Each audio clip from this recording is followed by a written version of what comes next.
الحمد لله وكفى وسلام على حبيبه المصطفى أما بعد فأعوذ بالله من الشيطان الرجيم بسم الله الرحمن الرحيم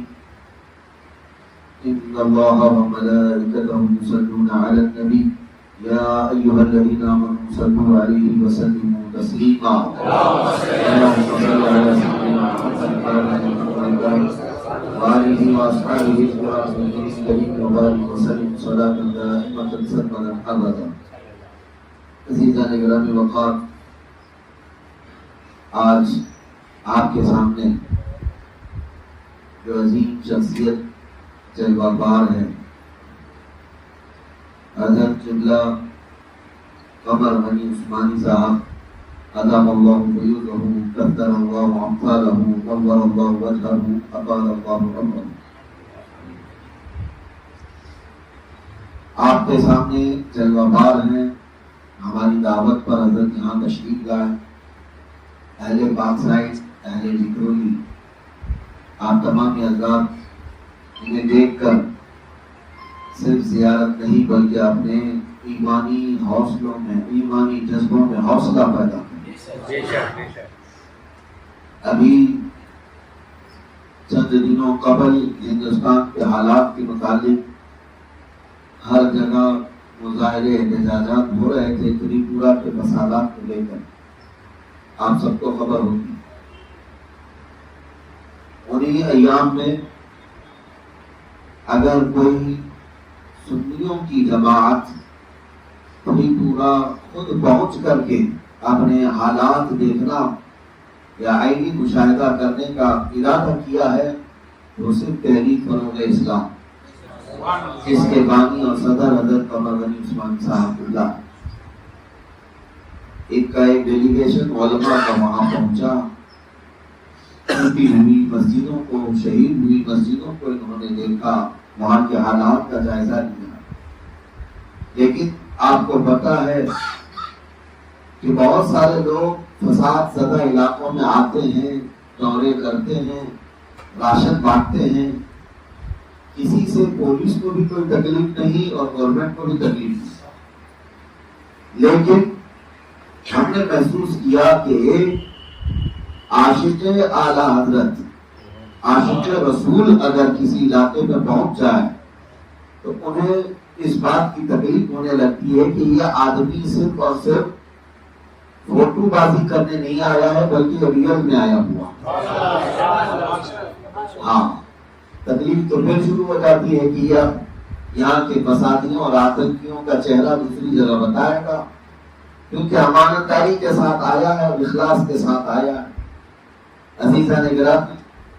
میں نے اس دن بھی آواز اٹھائی تھی اسی علاقے سے اور اسی جگہ پر، آپ نے سنا بھی ہوگا کہ صرف فساد زدہ علاقوں کا دورہ کرنے کی وجہ سے ان کو اریسٹ کیا گیا اور لے جا کر کے پولیس اسٹیشن سیکورٹی کے نام پر بٹھایا گیا اور پھر جیل میں اندر بند کیا. ان کے 4 ساتھیوں کو 1-2 دن میں تقریباً 18 دن گزر گئے. کس جرم میں گئے تھے؟ کون سا جرم تھا؟ کون سا قصور تھا؟ کیا مظلوموں کی خبر گیری کرنا بھی جرم ہے؟ اب حالات ایسے آ گئے ہندوستان میں کہ جو ان مظلوموں کی فریاد رسی کرنے کے لیے، ان کی مدد کے لیے پہنچے، وہ تو جیل میں جائے گا. اور جنہوں نے پورا آتنک پھیلایا ہے وہ کھلے ساڑی کی طرح گھومتے رہے. ان کو نہ کوئی گرفتار کرنے والا ہے، نہ کوئی اریسٹ کرنے والا ہے. وہ جیسے من میں آئے وہ بھونکتے رہیں گے، پورے بھارت کے ماحول کو ذہن میں بدلتے رہیں گے. اسی لیے میرے عزیزوں، بار بار میں چیخ کر کے کہتا ہوں، اٹھو مگر نہ حشر نہ ہوگا پھر کبھی، دوڑوں کے زمانہ چال اپنی چل گیا. اب یہاں پر حالات یہ ہیں کہ ظلم کو انصاف کہا جائے گا اور انصاف کو ظلم کا نام دیا جائے گا. مارنے اور قتل کرنے کو لوگ فریاد رسی کہیں گے اور مدد کرنے کو یہاں پر لوگ قتل و غارت گری کہیں گے. آج یہی حالات ہے. جو حق بات کا اعلان کرے گا اس کے ساتھ یہ معاملات ہوتے رہیں. میں لمبی تقریر کی غرض سے نہیں آیا. میں نے حضرت کو آج صرف اور صرف اس غرض سے یہاں پر آپ کے سامنے بلایا کہ میں پھر یہاں سے قوم کو یہ میسج دے دوں کہ جیل کی سزائیں ہوں یا پھانسی کا پھندا ہو، ایک مومن صالح کو اس کے ارادوں سے کبھی نہیں روک سکتا، کبھی نہیں روک سکتا۔ اس لیے کہ ہمارے اسلاف نے ہمیں یہ سکھایا ہے، جو جان مانگو تو جان دے دیں، جو مال مانگو تو مال دے دیں، مگر یہ ہم سے کبھی نہ ہوگا نبی کا جاگو جلال۔ ہاں تری پورا جو پہنچے تھے وہ صرف یہ نہیں ہے کہ مسجدیں شہید ہو گئیں، مسجدیں جلا دی گئیں، مین مقصد تو یہ تھا کہ میرے مصطفیٰ کریم کی شان میں بھدی گالیاں وہاں کی جا رہی تھی، ریلی نکال کر کے گستاخیاں کی جا رہی تھی۔ ایک دردمند مسلمان پہنچے گا ضرور پہنچے گا، اور وہاں جنہوں نے ادا کیا اللہ ان کے اقبال بلند رکھے۔ میں یہ ضرور کہوں گا کہ رسول پاک صلی اللہ تعالی علیہ وسلم کی عزت کی حفاظت والی جو خدمت ہے وہ اللہ کی توفیق سے ملتی ہے۔ یہ ضروری نہیں ہے کہ ان کے پیچھے بڑی سیاست ہو، ان کے پیچھے بڑے بڑے لیڈر کھڑے ہوں، بہت سارے وکیلوں کی جماعت ہو، کچھ نہیں، ضرورت نہیں، بلکہ اللہ تعالیٰ اپنے حبیب پاک صلی اللہ تعالیٰ علیہ وسلم کی خدمت کے لیے کبھی بکری کو بھی قبول فرماتا ہے، ہاں کبھی کبوتری کو قبول فرماتا ہے۔ کیا غار ثور کی حفاظت اللہ تبارک و تعالیٰ نے بکری کے جانوں سے نہیں فرمائی؟ ہاں حالانکہ بکری کا جانا سب سے کمزور گھر ہوتا ہے، لیکن مولا جب حفاظت کرنے پر آئے کمزور سے کمزور کو بھی اٹھاتا ہے۔ ہاں حضور کی عزت کی بات ہے، رسول اللہ صلی اللہ تعالیٰ علیہ وسلم کی بڑے بڑے لوگ اگر وہ یہ سوچتے ہیں کہ انہوں نے نہیں کیا، انہوں نے نہیں کیا، تو وہ اپنی قسمت پر روئیں، وہ خود اپنے متعلق سوچیں، ہمارا ان سے کوئی سروکار نہیں۔ میں اتنا جانتا ہوں کہ اللہ اور اس کے رسول جسے خدمت کے لیے چن لے وہ میدان میں اترے۔ اب میں آپ کو ایک بات بتا دوں، یہ جیل میں جا کر کے آنا کوئی عیب کی بات نہیں، جبکہ اللہ اس کے رسول کے لیے گیا۔ خود میرے مرشد گرامی حضور قادر شریعہ رحمۃ اللہ علیہ کو بھی جیل میں قید کیا گیا، ظالموں نے سعودی عرب میں پکڑ کر کے قید میں رکھا، جس بنیاد پر وہ حق بات کرنے کی بنیاد پر حضور پاک صلی اللہ تعالیٰ علیہ وسلم کی عزت کا پرچم انہوں نے مدینے میں بھی بلند کیا تھا، ظالموں نے ہتھکڑیاں لگائی اور اندر قید بھی کیا تھا۔ ہمارے اسلاف میں حضور مجاہد ملت رحمۃ اللہ تعالیٰ علیہ اڑیسہ کے رئیس اعظم کہلاتے تھے، لیکن 8 مہینے تک جیل میں رکھے گئے تھے۔ سب بڑے بڑے علماء ہیں، حضرت مظفر حسین کچھوچوی رحمۃ اللہ بڑے بزرگوں میں سے بھی ہیں اور ممبر آف پارلیمنٹ بھی رہے ہیں۔ اپنے ایک زمانے میں ان کو قید کیا گیا تھا جیل میں، تو ان کا ایک شعر مجھے یاد آتا ہے، انہوں نے سب کو یہ درس دیتے ہوئے کہا تھا، مظفر کو مقید نہ سمجھ ایسے یاد، مظفر کو مقید نہ سمجھ ایسے یاد، یہ میری اسیری بھی میری سنت آبائی ہے، میری اسیری بھی سنت آبائی ہے، میرے آبا و اجداد کی سنت ہے اور حقیقت میں سنت ہے۔ امام اعظم ابو حنیفہ رضی اللہ تعالیٰ سراج الامہ ہیں، تاج الامہ ہیں، کروڑوں مومنوں کے امام ہیں۔ آپ کو پتہ ہے خلیفہ وقت ابو منصور نے آپ کو عہدہ قضا پیش کیا تھا کہ آپ قاضی القضات بن جائیں، لوگ ہور لگی ہوئی ہے عہدے لینے کے لیے اور وہاں پیش کیا جا رہا تھا۔ امام اعظم نے ٹکرا دیا اور کہا میں نہیں بن سکتا، وہ اصرار کرتا رہا نہیں آپ بنے، اور جب اس کو یہ لگا کہ انہوں نے میری عزت نہیں رکھی، بس یہی بات تھی، یہاں سے اختلاف شروع ہوا، امام اعظم ابو حنیفہ کو جیل میں قید کیا۔ وقت کے امام، کروڑوں مسلمان جس کی اقتدا کرتے ہیں، امام اعظم ابو حنیفہ رضی اللہ تعالیٰ جیل میں قید رہے، یہاں تک کہ آپ کا آخری وقت بھی جیل نہیں آیا، جیل نہیں آیا، آپ کے انتقال کے وقت آپ جیل میں تھے۔ اور یہ تو چھوڑے، اہل بیت اطہار کے بڑے اماموں میں سے ایک امام موسیٰ کاظم رضی اللہ تعالیٰ،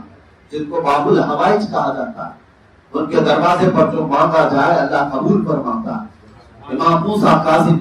جن کے دربار میں جانے کے لیے سیدنا شیخ عبد القادر جیلانی غوث پاک رضی اللہ تعالیٰ دریائے دجلہ کے اس پار اپنی چپلیں اتار دیتے تھے امام موسیٰ کاظم کے دربار میں جانے کے لیے۔ بڑا ادب اور احترام فرماتے امام موسیٰ کاظم کا، لیکن آپ کی اکثر زندگی خلیفہ وقت کے ڈھائے ہوئے مظالم اور مصیبتوں پر ہی گزری، آپ کو قید و بند میں رکھا گیا۔ امام موسیٰ کاظم رضی اللہ تعالیٰ عنہ کو جیل میں اتنے دن تک رکھا جاتا تھا کہ آپ اندر رہ کر کے بھی جب رات میں کھڑے ہوتے تو فجر کی نماز تک آپ مصلی پر کھڑے نہیں جا سکتے، نہ ان کو جیل کی سلاخیں پریشان کرتی، اور اندر کے جو قیدی تھے وہ کہتے آپ تو رسول اللہ کی آل میں سے۔ ہمارے پاس جو حضرت بیٹھے ہوئے ہیں یہ حضرت عثمان غنی کی آل عثمانی ہے، اور رسول اللہ کی آل کو بھی جیل میں رکھا گیا تو لوگ ان سے کہتے کہ آپ قید میں ہیں، جیل میں ہیں، تو مسکرا کر کے کہتے ہیں کون سے عجب بات ہے، ہمارے لیے تو اللہ کے نبی نے فرمایا پوری دنیا ہی قید خانہ ہے، اب دنیا سجن للمؤمنین، اللہ کے نبی صلی اللہ علیہ وسلم نے فرمایا دنیا مومنوں کے لیے قید خانہ ہے، تو میں اگر قید خانے میں ہوں تو یہ ایمان کی علامت ہے، ایمان والے کو قید میں رکھا جا رہا۔ عزیزہ نگرانی، امام موسیٰ کاظم رضی اللہ تعالیٰ عنہ کو اتنی سختیاں دی گئی تھی، اتنی سختیاں کہ ایک وقت وہ بھی آیا کہ جب آپ کو آپ کے کھانے میں زہر دیا گیا جیل کے اندر، اور سخت قسم کا زہر، آپ زہر کھا گئے، اور اس کے بعد جو جیل میں آپ کے مریدین موجود تھے ان سے کہا کہ آپ ظالموں نے، دشمنوں نے پورا کام کر دیا، 6-7 سال تک آپ جیل کی سلاخیں، اس کے پیچھے یہ مصیبتیں برداشت کرتے رہے، پھر زہر جب آپ کے جسم میں آیا تو آپ نے کہا کل دیکھنا میرا جسم لال ہو جائے گا، پرسوں میرا جسم پیلا ہو جائے گا، 3 دن کے بعد میرے جسم کے اندر کالا پن آنے لگ جائے گا، اور پھر میں اس دنیا سے چلا جاؤں گا، میرا کفن دفن سارے انتظامات اس طرح سے کرنا، آپ نے وصیت فرمائی۔ جیل کے اندر ہی دوسرے دن آپ کا جسم پاک سرخ ہوا، زرد ہوا، سیاہی مائل ہوتے ہوئے زہر کے آثار پورے جسم پر نظر آتے رہے، اور تیسرے دن آپ کا جیل کے اندر انتقال ہوا، جنازہ امام موسیٰ کاظم کا جیل کے اندر سے نکلا، اور جہاں وہ آج دفن ہیں کتنے خلفاء آئے جاتے ہیں، ان کو قید کرنے والا کوئی مشرک نہیں تھا، وہ خلفاء بنو عباسی تھے، ظالم خلفاء، خلیفہ وقت امام موسیٰ کاظم کو قید کر کے اتنا انہیں پریشان کر رکھے تھے کہ آپ کی وفات ہو گئی، لیکن آج بھی اللہ توفیق دے عراق جاؤ، بغداد جاؤ، اور جا کر کے دیکھنا امام موسیٰ کاظم رضی اللہ تعالیٰ عنہ کا دربار، اللہ کا اتنا عالی شان دربار ہے کہ کاظمین اس کو کہا جاتا ہے، بلکہ وہاں کا حرم اس کو کہا جاتا ہے، اتنا بڑا علاقہ کہ اندر جاتے ہی تمہارے جسم کے اندر رقت طاری ہو جائے گی، یہ میں اپنے تجربات بتا رہا، رقت طاری ہو جائے گی، جن کے دروازے پر غوث پاک کہتے میری دعائیں قبول ہوتی ہیں، وہ امام موسیٰ کاظم، آج بھی وہ بغداد میں ان کا جھنڈا لہرا رہا ہے، اور جتنے خلفاء آئے تھے جو انہیں قید کیے ڈھونڈ کر کے نکالا گیا، پورے بغداد میں ان کی قبریں نہیں ملتی، قبریں نہیں ملتی، ارے تخت تمہارے پاس تھا،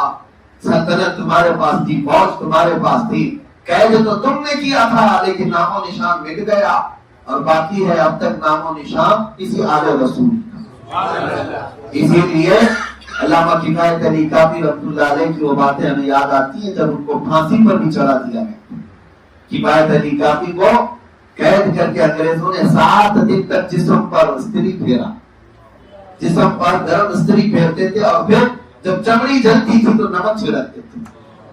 7ویں دن جب آپ کو پھانسی پر چڑھایا گیا تو اس سے پہلے آپ نے یہ اعلان کیا تھا کوئی گل باقی رہے گا نہ چمن رہ جائے گا، پر رسول اللہ کا دین حسن رہ جائے گا۔ اور آپ کا وہ مصرع اچھی طرح سے یاد رکھ لو، آپ نے فرمایا تھا کہ نام شاہانے جہاں مٹ جائے گا یہاں، نام شاہانے جہاں مٹ جائے گا یہاں، لیکن نام حضرت و پنجتن رہ جائے گا۔ اہل بیت کا نام اور اللہ کے رسول کے نائبین کا نام تو رہے گا، سب فنا ہو جائیں گے کافی، وہ لیکن حشر تک نام حضرت کا زبانوں پر سخن رہ جائے گا۔ اور آج بھی دیکھ رہی ہے دنیا، آج ہمارے ساتھ جو کچھ بھی سختیاں ہو رہی ہیں اس سے بالکل گھبرانے اور ڈرنے کی بات نہیں، بالکل ڈرنے کی ضرورت نہیں ہے۔ میں آج پھر یہ کہوں گا، یہ آج ہمارے سامنے حضرت قمر غنی عثمانی صاحب آئے ہیں، یہ ہمارے آبا و اجداد کی سنت دہرا کر ہمارے حوصلوں میں اضافہ کرنے آئے۔ بالکل اے جوانوں، ہمارا ایمان کسی لاٹھی کا اور کسی ڈنڈے کا نہیں ہے، ہمارا ایمان تو اتنا مضبوط ہونا چاہیے کہ طوفان اپنے رخ موڑ لیں، دریا اپنی موجوں کو بدل لے. ہاں ہمارا ایمان تو اتنا ہونا تھا، اتنا پکا اور مضبوط ہو جائے جس کو اقبال نے کہا تھا دشت تو دشت ہے دریا بھی نہ چھوڑے ہم، بحر ظلمات میں دورات یہ گھوڑے ہم. یہ محمد عربی صلی اللہ علیہ وسلم کے غلاموں کا ہی تو حال ہے. وہ جس علاقے میں گئے ہیں ایمان کی پختگی کے ساتھ گئے، ایمان کی پختگی کے ساتھ گئے ہیں. آ گیا عین لڑائی میں گر وقت نماز، قبلہ روحوں کے زمین بوس ہوئی قوم حجاز. لڑائی کے دوران، جہاد کے دوران، جنگوں کے دوران بھی نماز کا وقت آتا تو ہمارے اسلاف کا یہ حال ہوتا کہ سامنے لہراتی ہوئی تلواروں سے خوف نہیں کھاتے تھے کہ کبھی بھی وہ گردن پر آ سکتی ہے، تیر پر آ سکتی ہے، آ سکتے ہیں، بلکہ فوراً یہ قبلہ رو ہو کر کے زمین بوس ہو جاتے ہیں. آ گئے عین لڑائی میں گر وقت نماز، قبلہ رو ہو کے زمین بوس ہوئی قوم حجاز. ایک ہی صف میں کھڑے ہو گئے محمود و ایاز، نہ کوئی بندہ رہا نہ کوئی بندہ رہا.